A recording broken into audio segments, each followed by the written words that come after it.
Hello, everybody. Chef Marcus Guiliano here. Welcome to In the Weeds, episode number 40, In the Weeds, your restaurant business podcast. Sometimes I have a guest, sometimes I don't. My goal here is to help you love your restaurant, get more time, personal time, get more money, more sales, just enjoy your restaurant. I've been in business since 2003 and had some extremely rough times in the beginning, first 5 years, lack of sales, worked harder and harder and harder and thought that was the answer. Thought the answer was cutting staff, being very conscious on my numbers, and not really realizing I had to grow my business to break free of all of that. After doing that for 5 years and suffering, I took another 5 years and had a lot of success, grew my business drastically, joined some masterminds, joined a mastermind, took some courses, read a lot of books, which I've always done, and educated myself, and then turned my restaurant around. And after reading all those books and doing all that, I decided to write my own books because people kept asking me, Marcus, what are you doing? How did you do it? I mean, we've seen, you're a busy restaurant. It's just, and people saw that I totally turned everything around. And we literally went from taking our daughter's bank account one winter and emptying it out, because our 8-year-old daughter, because we had to pay bills. And terrible feeling to do that, like when you have nothing left, and cashed out a life insurance policy, one of my life insurance policies, to pay bills, and just created this cycle that just was very unhealthy. And I can see why. We all know why that restaurants fail a lot, and marriages of restaurant owners fail as well. So I'm here just to tell you that does not have to be the case, and that I want to help. And so this podcast is all about sharing information that can make your restaurant business better, basically fall in love with your restaurant again. I love my restaurant. I work hard, but when I don't work, I have a lot of time. This year alone, from February to June, I was only in my restaurant for 3 weekends that whole time, because I was traveling every weekend to watch my son play baseball, or I was in Mexico. It's just a great feeling to be able to have that kind of freedom, flexibility, and profitability to be able to do all of that. So I want to talk to you today about bar trends, and staying on top of what's the next bar trend coming in, the cocktail trend, that kind of stuff. So super important, because to keep your restaurant fresh, to keep it moving forward, to have guests that respect you, love you, want to check out what you're doing, create some loyal raving fans. You really need to stay on top of the trends. You can't be lagging behind. So if you want to catch the wave ahead, this is one of the wave aheads that is, there's just now starting to gain momentum. So what is the next spirit? What is the next spirit that you should be focusing on behind your bar? What is going to be taking over whiskey? What is going to be taking over vodka?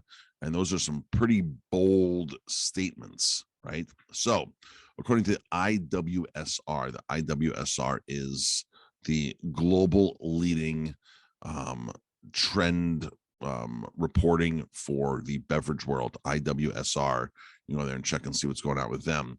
So I just got a hold of an article from, let's see, this article came out. It was an email that was dropped in my inbox. And let's see where we're at here. I have a ton of stuff open on my computer. All right. So here we go. The rise of mezcal and tequila explained. Article from The Hustle. So great article here. So tequila and mezcal are taking over the bar. You may be most familiar with tequila in a shot glass, accompanied by a salt rim and a lime wedge. But tequila and mezcal are in the midst of a rapid rise in popularity, vaulting agave-based spirits to the top of the liquor cabinet, per Bloomberg. In 2022, American consumers will spend more on tequila and mezcal than whiskey, per the WISR. So in 2022, consumers will spend more on tequila and mezcal than whiskey. So whiskey being rye, being bourbon, blended whiskeys, Scotch is a whiskey, single malt, right? These are all whiskeys, blended malts. Johnny Walker, these are all whiskeys. So they're saying that tequila is overcoming the brown spirits category. Now that is huge. When you walk into a restaurant, let's say you walk into an Italian restaurant, you might have 6, 7, 10 whiskeys and maybe just 2 or 3 tequilas. So it's quite the opposite in representation right now, but the consumption is at level with those. So now, of course, the exception is when you walk into a Mexican restaurant, you're going to have 30 tequilas and you're going to have 4 whiskeys, right? It's the total opposite. Let's see. Mezcal, known for its smoky flavor, saw a U.S. consumption jump of 53% in 2021. So mezcal, 53 or more percent. Tequila was lagging behind, but it's lagging is a 27% increase for tequila. So tequila, which is mezcal, is a much smaller category, right? It's like cognac versus Armagnac. So tequila is going to be expected to take a smaller percentage because it's a 10 times, 20 times market, 30 times market. But the dollar wise was probably much more drastic in increases than the mezcal. Mezcal is just smaller production. So this is like cognac versus Armagnac. Every year they bring in 5 million cases of cognac, and Armagnac is 150,000 cases. So see the drastic difference. So 20% on 5 million versus 50% on 150,000. If the numbers were in the Armagnac world, cognac world, the brandy world, obviously tequila, the cognac would have had a far bigger increase. So I don't know of any, since I've been in business since 2003, I don't know of any spirit that has jumped in popularity like that, right? Yeah, of course, hard seltzers came out. That was a new category. But for something that's established, like all of a sudden, if cognac took a 30% increase in 1 year, you'd be like, what's going on in the cognac world? Like, this is shifting, right? So even though tequila's always been there, that's a drastic increase, folks. Drastic increase that you should be paying attention to in your restaurant. So combined, the two are expected to fuel an 81% growth in the agave category in the U.S. by 2026. Now, they say agave category. What is agave category? These are spirits made from agaves. So you have tequila and mezcal, correct? 2 agave-based spirits. You also know that there's 3 more agave spirits that I personally know about. There might be more, but I know of 5 distinctly different Mexican agave-based spirits: tequila, mezcal, bacanora, sotol from Chihuahua and Durango, and then you have Resilia from Jalisco, which was illegal until 2009. That's correct. They called it the moonshine of Mexico. Little interesting story. Resilia, they told the authorities they distilled it from the roots, which were non-taxable, as opposed to the head of the agave. And of course, that was a lie, but that's what their story was for years. So we're distilling it from the roots. So they didn't have to pay taxes. So it was one of those moonshine type productions. But 2009 was when it became legal to produce. And so if you're a restaurant like my restaurant, we have a beautiful bar, and a lot of restaurants focus on these amazing bars, right? Even Mexican restaurants have these awesome or lots of tequila selections. Let's say lots of tequila. And their strategy for buying tequila is basically call up the big distributors, especially here in New York. You call up Empire Merchants or Southern, and you just buy every single big brand they have based upon what the consumer knows as far as recognition. That's one strategy that I don't like when stocking a bar. I like to stock things that ignite conversation, curiosity, and education. Nobody's getting educated on Patron. Everybody has Patron. Everybody has Don Julio. Everybody has Cuervo. Everybody has, these celebrity tequilas. They all have Cabo. But when you start talking about Bacanora and Sotol and Resilia, you're educating your guests. And they're not that hard to bring in. The distributors have them. But now all of a sudden, when you start talking smaller brands of tequila that you can't find in the grocery store, or retail stores, I should say, when you start talking about that kind of things, then you're like, oh wow, like I've never heard of that tequila. And this tequila is amazing.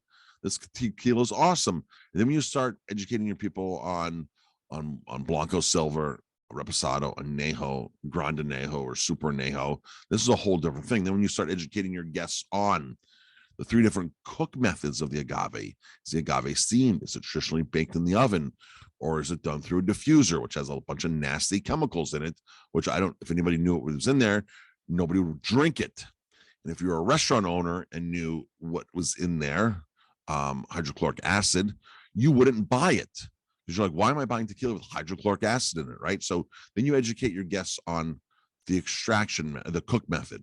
Then you have the extraction method.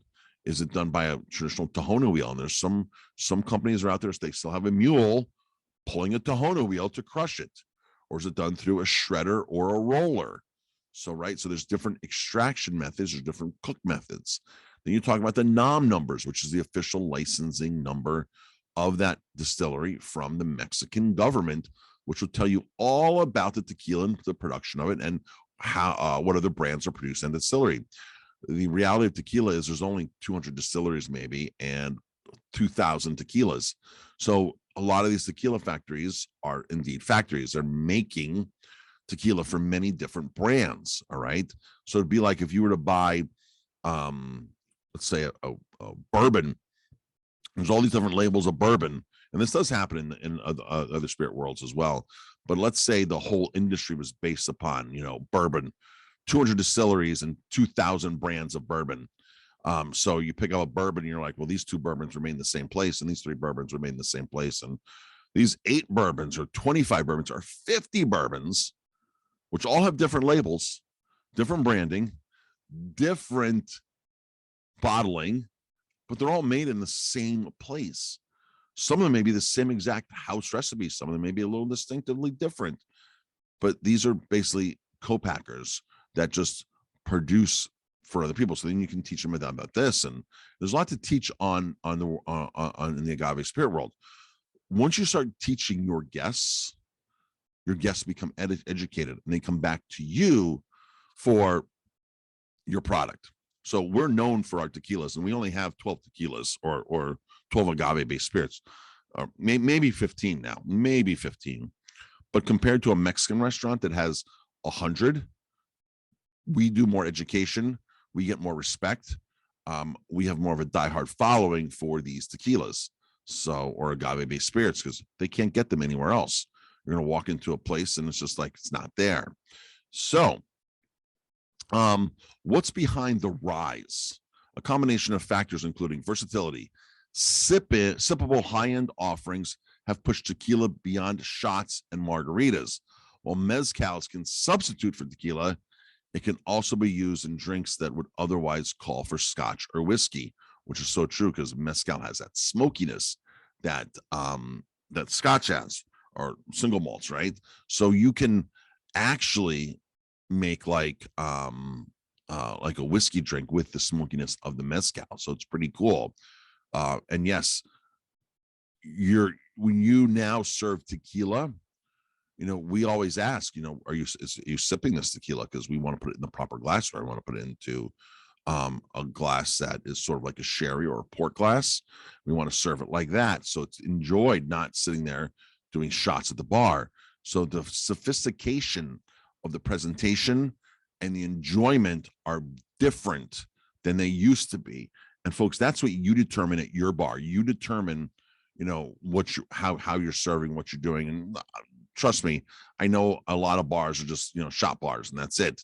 But if you start pushing or educating or offering the other stuff, you'll start getting known for that. So it's as simple as that. I told a story in one of our last trips to Buffalo, New York, walking to what's supposed to be the best margarita bar in the town. This is what they're proclaiming.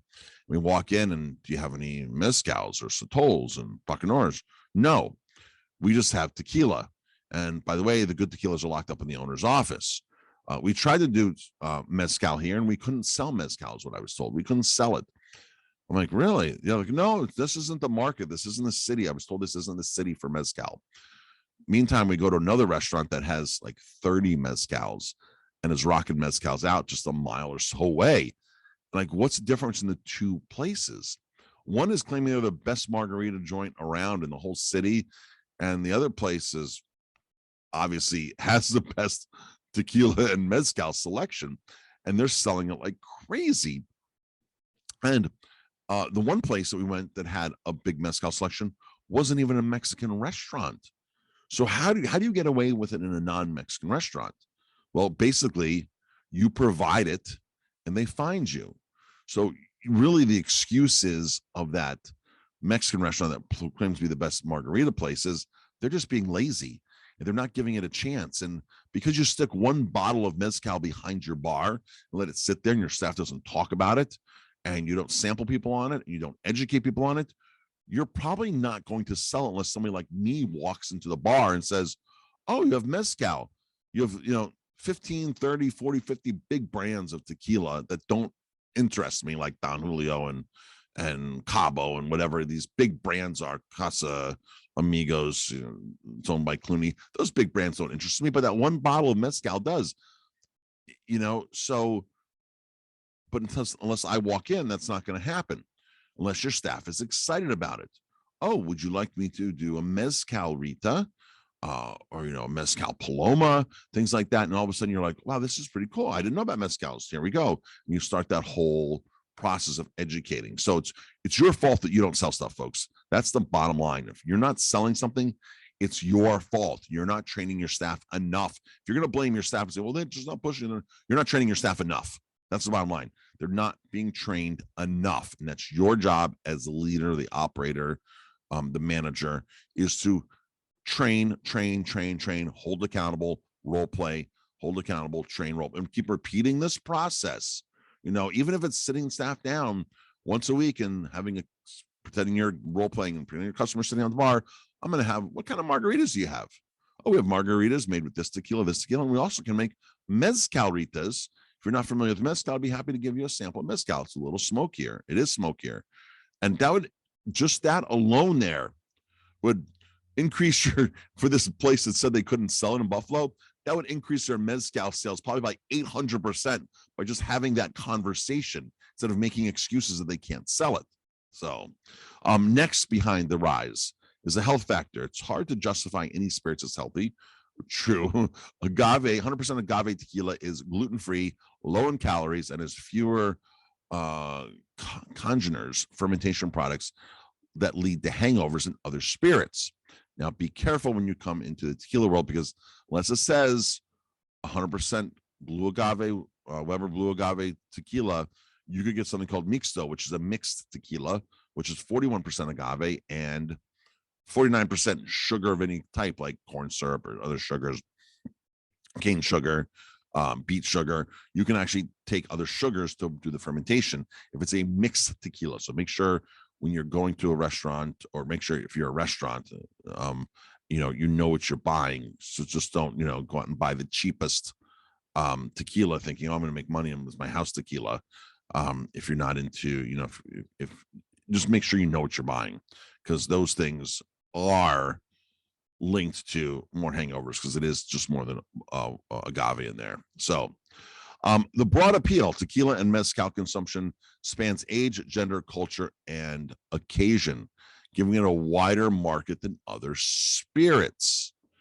Interesting. So there's also the celebrity factor. George Clooney, Kendall Jenner, Eva Longoria, and Justin Timberlake are just a few of the famous figures dipping their toes in the tequila pool.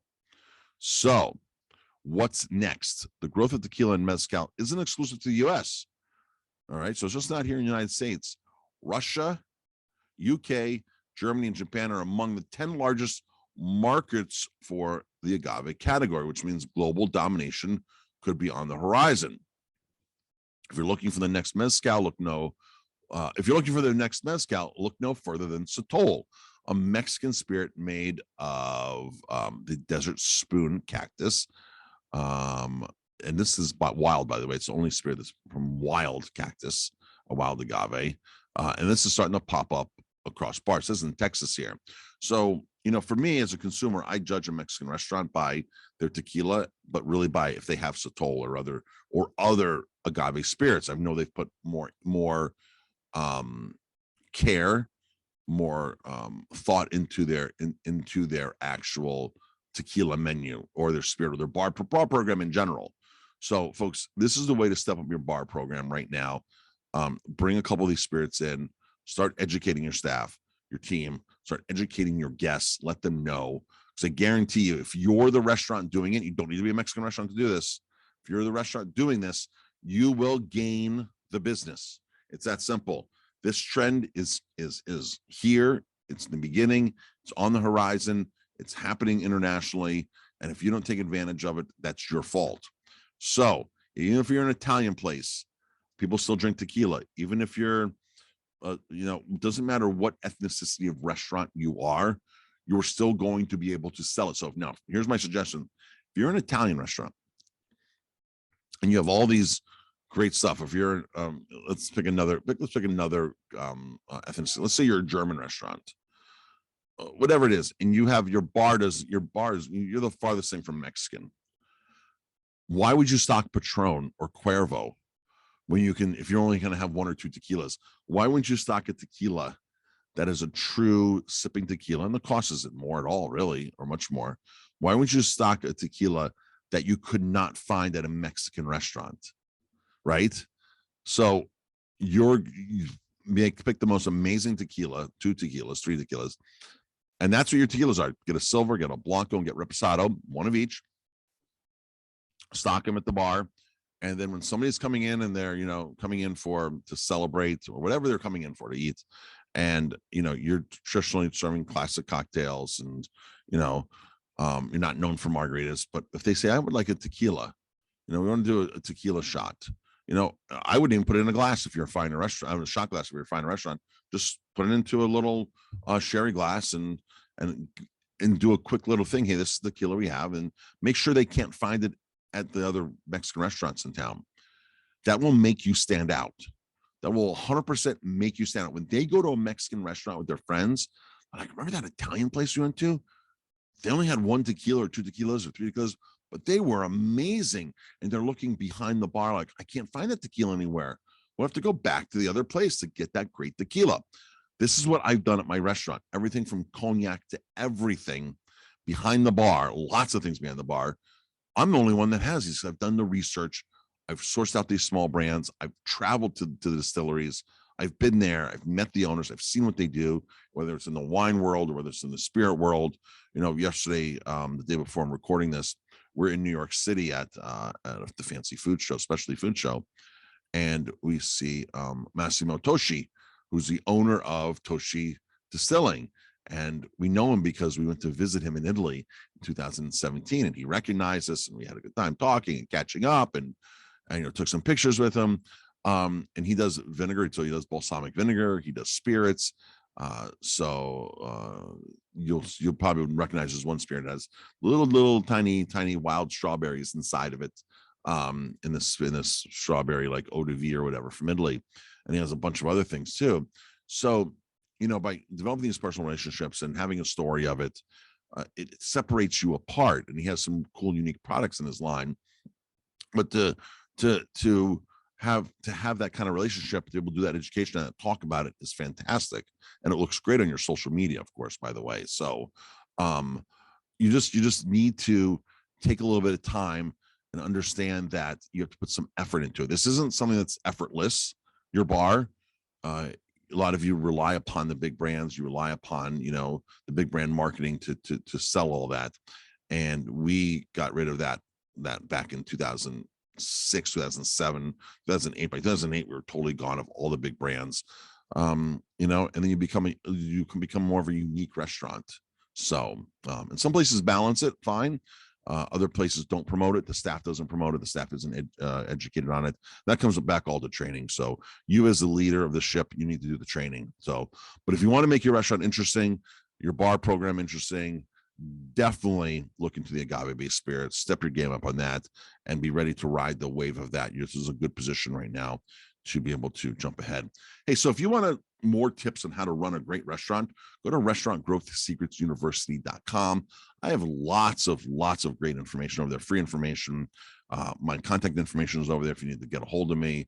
That's all there. So restaurantgrowthsecretsuniversity.com. Follow me on Instagram, TikTok, all that kind of stuff. And everybody have an amazing day, and go make a difference in your restaurant. Talk to everybody later.